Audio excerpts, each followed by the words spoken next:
Every gilded cage is built with walls of comfort. The only question is what you're paying for them.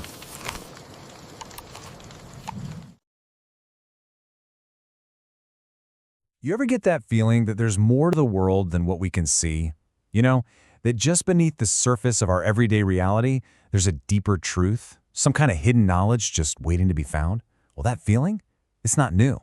It's a timeless human quest for what lies just out of sight.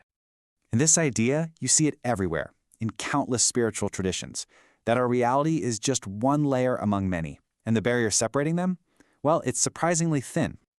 So that's the big question, right? What is it that makes us want to peek behind that veil?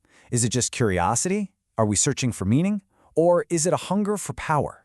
Whatever it is, that drive is a fundamental part of who we are. You know, a lot of these esoteric beliefs, they'll tell you that the deepest truths can't be found in a textbook or a lecture.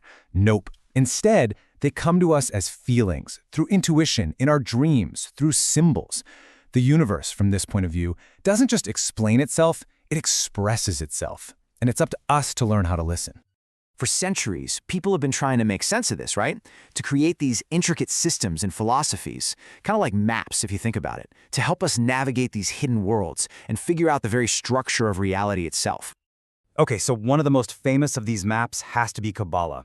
It's way more than just reading ancient texts like the Zohar. It's this deep, profound attempt to decode the very attributes of God's creation, the 10 Sephiroth, to basically understand the divine blueprint of the universe. Then fast forward a few hundred years in Europe, and another path pops up, Rosicrucianism. It promised its followers access to these secret Christian mysteries mixed with ancient philosophies. And the goal wasn't just personal gain, it was all about developing yourself so you could better serve humanity. And then you get to the 19th century, and boom, Theosophy shows up. This was a really bold attempt to pull all this ancient wisdom together from both the East and the West.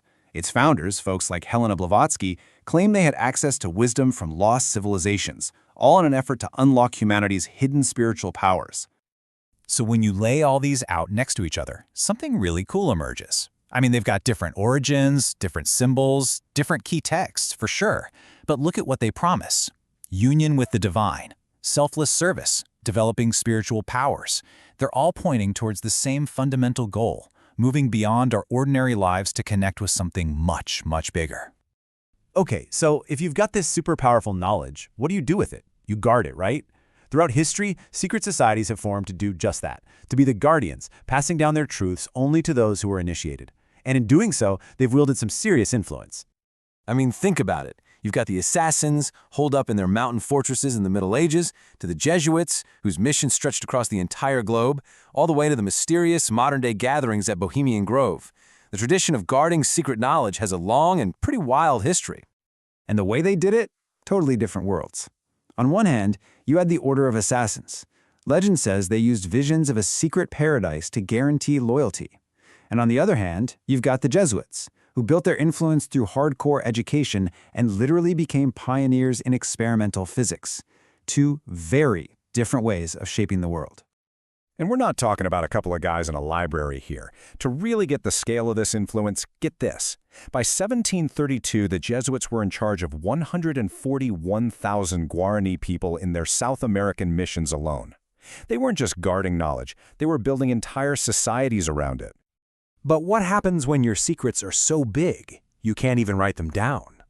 Well, some groups, like the ancient Roman cult of Mithraism, they encoded their whole belief system into a single, complex image. They left no written texts behind.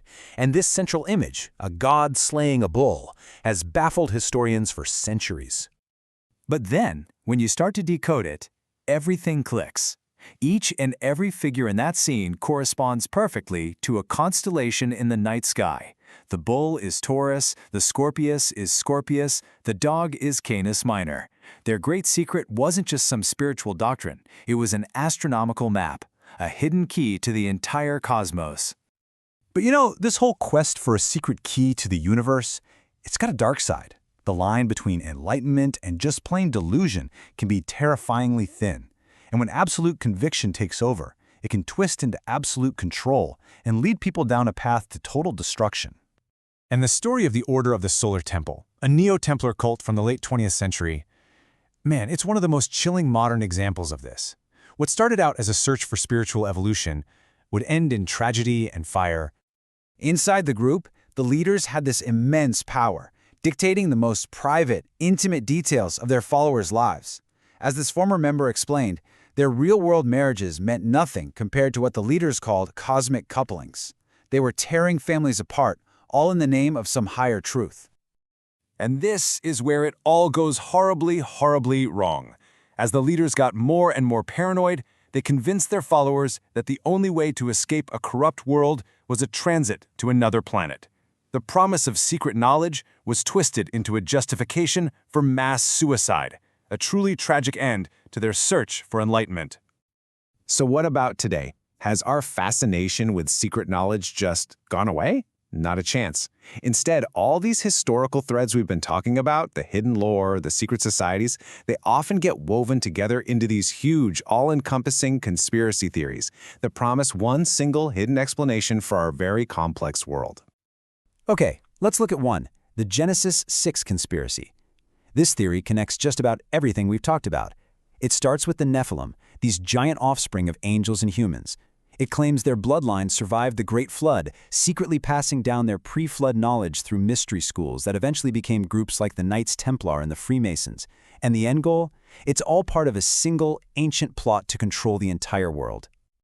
So you see, it doesn't matter if we're talking about the divine emanations in Kabbalah or a shadowy New World Order. Our search for secret knowledge is really a search for patterns. It's about this deep human need to believe that behind all the chaos of the world, there's a hidden order, a secret logic to everything. And that really brings us to the big, final question, doesn't it? I mean, we live in an age where pretty much any fact you want is right at your fingertips. So why does the idea of secret knowledge, of something hidden and exclusive, still have such a powerful grip on us? Because maybe, just maybe, the ultimate secret isn't some piece of information you find at the end of the road. Maybe the journey itself is the whole point. Perhaps the most profound secret of all isn't an answer hidden out there somewhere, but the very nature of the question that burns inside all of us.